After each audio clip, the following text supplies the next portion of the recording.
The U.S. government is revoking the legal status of several thousand immigrants from Somalia, raising the specter of deportation for a community often assailed by President Trump. A Department of Homeland Security official said the Trump administration had decided to terminate Somalia's Temporary Protected Status Program, which allows beneficiaries to live and work in the U.S. without fear of deportation. Nationals of Somalia enrolled in the TPS program are now set to lose their legal status and work permits on March 17th. The DHS official said roughly 2,500 Somali immigrants with TPS are expected to be affected by the termination. The Trump administration has urged TPS holders whose status will lapse to self-deport, warning that they will be found, arrested, and deported if they fail to do so. Temporary means temporary. Country conditions in Somalia have improved to the point that it no longer meets the law's requirement for temporary protected status. Further, allowing Somali nationals to remain temporarily in the United States is contrary to our national interests. We are putting Americans first, DHS Secretary Kristi Noem said in a statement. The move had been previewed last year by Trump, who has focused intensely on members of the Somali community, often describing them in derogatory terms. In a cabinet meeting in December, Trump referred to people from Somalia as garbage, claiming they contribute nothing. With Somalia, which is barely a country, they have no anything. They just run around killing each other. There's no structure. And when I see somebody like Ilhan Omar, who I don't know at all, but I always watch her for years. I've watched her complain about our Constitution, how she's being treated badly. Our Constitution, the United States of America, is a bad place. Hates everybody, hates Jewish people, hates everybody. And I think she's an incompetent person. She's a real terrible person. But when I watch what is happening in Minnesota, the land of 1,000 lakes, or however many lakes they have, they got a lot of lakes, but this beautiful place, and I see these people ripping it off, and now I'm understanding, and you're going to look at that, Scott, I hear they ripped off Somalians, ripped off that state for billions of dollars, billions, every year, billions of dollars, and they contribute nothing. The welfare is like 88%. They contribute nothing. I don't want them in our country, I'll be honest with you, okay? Somebody would say, oh, that's not politically correct. I don't care. I don't want them in our country. Their country's no good for a reason. Their country stinks, and we don't want them in our country. I could say that about other countries, too. I can say it about other countries, too. We don't want them to hell. We have to rebuild our country. Our country's at a tipping point. We could go bad. We're at a tipping point. I don't know if people mind me saying that, but I'm saying it. We could go one way or the other, and we're going to go the wrong way if we keep taking in garbage into our country. Ilhan Omar is garbage. She's garbage. Her friends are garbage. These aren't people that work. These aren't people that say, let's go, come on, let's make this place great. These are people that do nothing but complain. They complain. And from where they came from, they got nothing. They came from paradise, and they said, this isn't paradise. But when they come from hell, and they complain, and do nothing but bitch, we don't want them in our country. Let them go back to where they came from and fix it.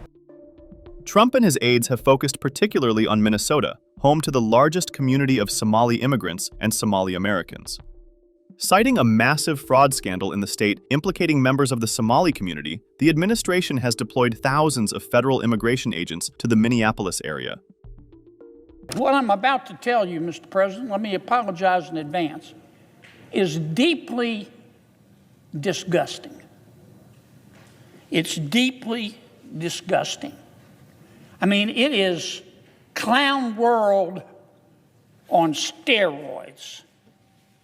And when I first read about this, Mr. President, I read it a second time because I experienced slack-jawed astonishment. And when I read it a second time and I realized it was true, I just wanted to run away screaming. What am I talking about? Mr. President, we have discovered, the federal prosecutors have discovered that for the last 5 years, there has been massive welfare fraud in the great state of Minnesota. Massive. Over $1 billion of American taxpayer money has been stolen. Just stolen. They can call it fraud, but a better term would be stealing. And this fraud has been centered in the Somali community in Minnesota. Now, I'm not here to criticize the Somali community. I'm here simply to describe what happened. The Somali community in Minneapolis is about 80,000 people. They're centered around Minneapolis. And let me say it again. I'm not here to denigrate the Somali people or people of Somali ancestry just because of the actions of a few.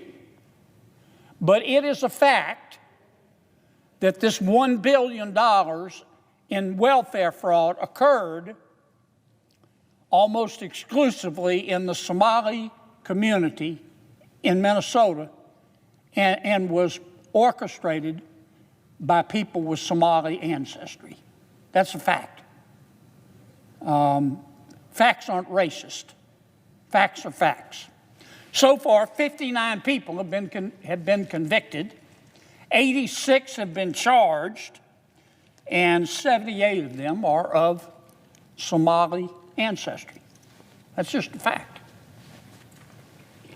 Now, what these criminals did they had 3 very elaborate schemes. The first scheme was centered on supposedly feeding hungry children in the Somali community. A group, a nonprofit run by some people with Somali ancestry. The name of the nonprofit was called Feeding Our Future. Feeding Our Future. Feeding Our Future went to the welfare authorities in the state of Minnesota, which of course was administering federal taxpayer money, and they said, "Look, Feeding Our Children said, Feeding Our Future said, we want to feed hungry children in the Somali community." And the welfare people in state government in Minnesota gave them the money to do that. It started out very small. But the idea was that Feeding the Future, the Somali nonprofit organization, would take this federal taxpayer money, American taxpayer money, and go to businesses, most of which were Somali businesses, in the Somali community and set up feeding sites where they supposedly would take children to get a hot meal. On paper, it sounded great. As I say, it started out very, very small, just a few $1 million. But eventually, it got bigger and bigger and bigger. And more businesses in the Somali community signed up to be feeding sites. And Feeding Our Future, the Somali nonprofit, kept going back to the Social Services Department in Minnesota saying, we need more money, we need more money. And at the height of the fraud, they were spending about $100 million a year. Not over the lifetime of the program, $100 million a year. There's just one problem. There were no hungry children. There were hungry children, They just weren't getting any of the money. And the businesses, many of which were Somali owned, which were getting some money to feed the children from Feeding Our Future, the nonprofit that was quarterbacking this whole thing, they weren't giving any of the money to hungry children. They were spending it. These businesses were spending it on yachts and vacations and jewelry and furniture for their home. That was scheme number one. But it got worse. The second scheme was supposedly to help people who are homeless. Remember I said in America, when you're homeless, we'll house you? Well, that's what they were trying to do in Minnesota. A nonprofit was set up, again run by someone of Somali ancestry. And this nonprofit went to a bunch of providers who supposedly were going to provide housing. And they told the welfare authorities in Minnesota that they needed millions of dollars to house people who were homeless. And once again, the program started out small. When they started it in 2020, these crooks started it in 2020, they said, we only need $2.6 million. But then in 2021, they said we need $21 million. And in the following years, they said we need $42 million the next year, then $74 million to feed, or rather to house the homeless, then $104 million a year.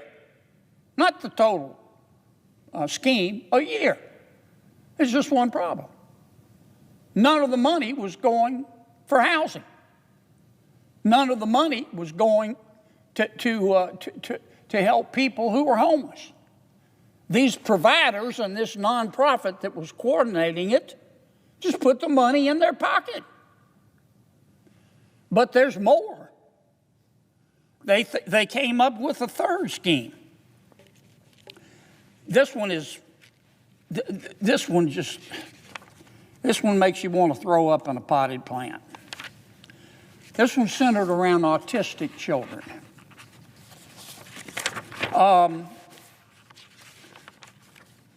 Once again, in this third program, a group of providers, supposedly medical providers, got together and they went to the welfare authorities in Minnesota and said, we need money to help autistic children. You say, well, that's a wonderful thing to do. And then these providers, once the welfare department at the state government in Minnesota gave them the okay, they went out and started recruiting autistic children. You say, well, okay, we have to get the word out somehow. But they couldn't find very many autistic children. So they started going to parents in the Somali community and saying, can we call your child autistic? Can we certify that your child is autistic? If you'll let us do that, we'll pay you a bribe. Anywhere from $400 to $1,500 a child. Now, once again, the program, it didn't start big. These were sophisticated crooks. And its leader was a woman by the name of Asha Farban Hassan. She was also in, by the way, on the feeding of the children scam as well. And as best we can tell, they approached parents only in the Somali community. But once again, they couldn't find enough autistic children, so they bribed the many parents in the community, gave them money to certify that their children were autistic. In the first year, they were clever. They only asked for $3 million. The second year, in 2019, they asked for $54 million. Then in 2020, they went up to $77 million. And then in 2021, they really got greedy. They went to $183 million. And in 22, $280 million. And in 2023, $400 million. All total, in these three fraud schemes, these crooks stole $1 billion of taxpayer money.